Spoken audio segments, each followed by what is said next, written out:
Shalom Aleichem Internet. Today is the 7th of December, the 23rd of Kislev. My name is Sandra Gaisinski, and here is your weekly Torah Bite.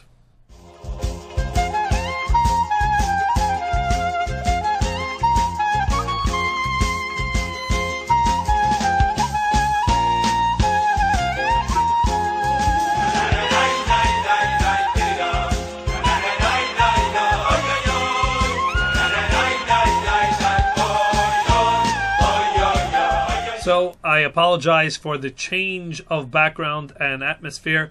We're in the middle of a move and things are a little hectic, but I did want to get a chance to record this video.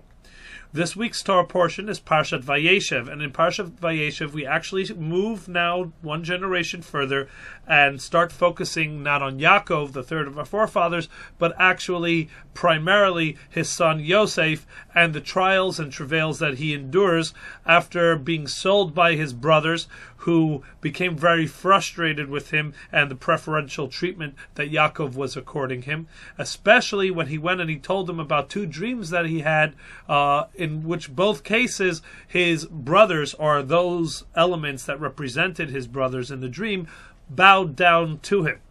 And therefore he ends up journeying as a slave to the land of Egypt. Over there he is purchased by the minister of Pharaoh named Potiphar, and Potiphar has him begin as a lowly servant slave, but slowly, or rather rapidly, he climbs the rungs of the ladder in Potiphar's house, displaying a prowess and a honesty and great success that comes because of God's blessing through him. And this leads Potiphar to make him, in a sense, the head and manager of his household. He then has a situation where Potiphar's wife notices him and asks him to lie with her. He refuses. She makes up a libel. He ends up in prison. Now, what he does in prison we'll talk about in a moment, but I'd like to preface that with a story that occurred with a friend of mine.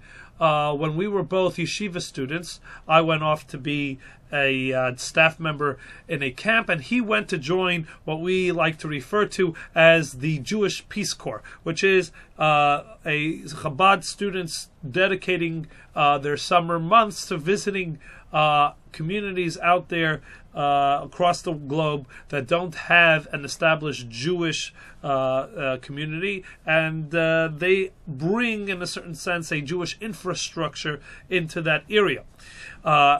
He actually did a specific subset within this Peace Corps initiative, known as Merkaz Shlichut, and he went out and visited the Jewish inmates in various prisons around the country and specifically in the Midwest.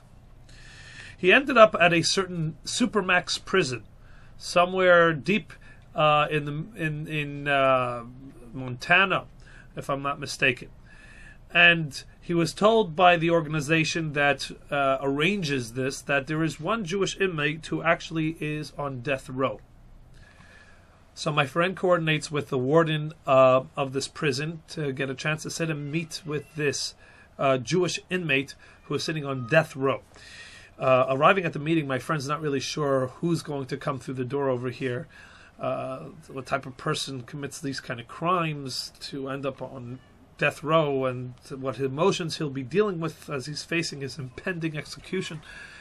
What comes through the door is a late middle-aged fellow who looks very tired. And he sits across from my friend, takes a sharp look at him, and asks him the following question. He says, "You look like a young rabbinical student, and I have a halachic dilemma. I have a question of Jewish law. You see, I've never been a religious or practicing Jew, and I lived a life that I very much regret at this point. If I had the opportunity to do things over, I definitely would have welcomed that. And I've started to become a little more connected with my Judaism sitting here in prison, and I've been made aware of the halachic obligation to preserve one's life at all costs. And I would like to know if that applies in my circumstance as well. Do I need to fight and appeal this death penalty in favor of a lesser punishment so that I can continue to live? Or can I just allow the execution to happen and give up?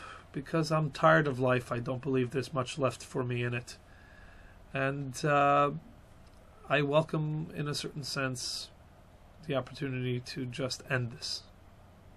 This is a question my friend, 17 at the beginning of his life, is facing, looking at somebody who is in a certain sense on the other opposite end. And he turns to this man and he says, before I attempt to address this question halachically, I'd like to just share with you a thought from the Lubavitcher Rebbe about another Jewish inmate who sat in what might be considered a supermax prison as well. And that is Joseph. You see, Yosef, after having been sold downriver by his brothers, was accused of a crime he didn't commit by the wife of his owner, and is now sitting in a prison that is for those that committed treason against Pharaoh himself. The worst prison, murderers and terrible people. Over there is the former butler and baker of the king, two of his former ministers, and they are looking particularly troubled one morning, and Yosef comes in and he asks them, Madua pneichem ra'im hayom, why are you so troubled? Why do you look so troubled? Tell me, maybe I can help. And the Rebbe says, this is an amazing thing. You see, if there's anybody in the world who has a right to be bitter and upset and depressed about the world around him and the lot he has been dealt, it would have been Yosef. He is sold into slavery by his own brothers. There he claws his way through sweat and blood to the top of the ladder, and he's finally a manager in the position he's earned. And then the wife of his owner, his master, seeks him. He means to stay integral, does not engage with her, and she gets upset at him, accuses him of a crime he's never committed, and his master, who he was trying to protect, believes her over him, and he's thrown into this terrible, horrible prison. At that point, you give up. You say, "Done. The world has messed me over one too many times. I don't owe anything to the world. The world owes everything to me. I'm going to go into my corner and not play anymore." But we see that in a certain sense it was just the opposite. Not only did Yosef have the strength to move forward and greet each day, but he was also concerned when he saw others troubled and pained to the point where he felt he had to help them. Where do you get the reservoir of this emotional strength from?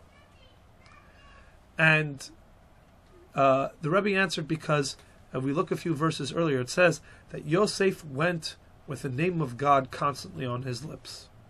In other words, no matter what situation it would be, how difficult the climb, how bleak the circumstance, Yosef saw each situation as a challenge that he can triumph over because God was at his side, and therefore there has to be a purpose, there has to be a positive outcome to this situation and this scenario, and with God's strength and his conviction, he could achieve it.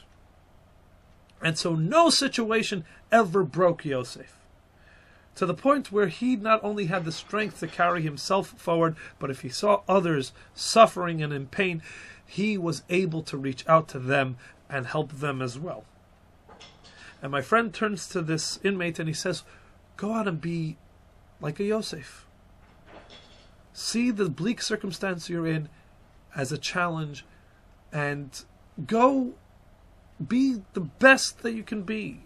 Seek out an opportunity to turn this around, to find something positive and meaningful and a challenge that you can triumph. Go with God at your side. And this man turns to my friend and says, wow. And my friend says, yeah, it's a powerful thought. And He says, no, you don't understand. He says, wow. And my friend says, what? He says, my Hebrew name is Yosef. Now, this story happened over 10 years ago. Recently, my friend contacted me, and he says that he received a phone call. And the man on the other line says, I don't know if you remember me, but I was that prison inmate you came to visit all those years ago at a Supermax in Montana. And I want to tell you something. I fought the appeal. I fought the death penalty. And I was successful. And a few years later now, and I'm out. And I'm restarting my life with a very strong connection to my Judaism, etc., etc. And I just wanted to call you and to inform you, because I believe that what you shared with me that day was a major catalyst for my decision. Each one of us faces circumstances and situations that at first glance we just want to give up. We don't believe we have the strength to move forward, to triumph, to overcome this challenge. And that's when we can take a lesson from Yosef and understand that God is always right there at our side, giving us the strength, helping us find purpose and positivity in whichever circumstance we might be in. And if we go with Shem Shamayim Shagor Befiv, with the name of God constantly on our lips, then we will find that we can face almost any challenge with a smile, with a spring in our step, and with the ability to truly triumph. Wishing you a wonderful Shabbos and a successful week. Until next time, next Torah Bite.